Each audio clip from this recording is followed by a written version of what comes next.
harap yang hadir ini pimpinan DPR yang punya urusan ketuk-ketuk belu ke nawawayo.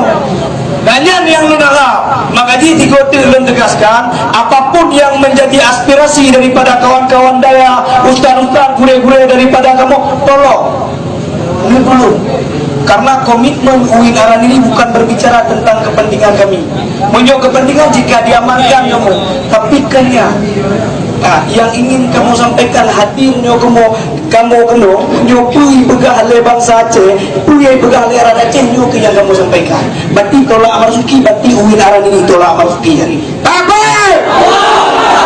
Masa kajadi awak luar, Kapolda awak luar, Pangdam awak luar, Tok Bagut awak luar. Nyojo fikir secara rasional. Mungkin bangsa luar dibangun bangsa Reo Pak. Anak mungkin. Maka setidaknya Pangude yang paling dipimpin daripada rakyat Aceh siapapun dia. Kami UIN Aran ini tidak punya kepentingan siapapun yang menjadi PJ Gubernur. Yang kami inginkan cuma satu. Siapapun PJ Gubernurnya wajib orang Aceh.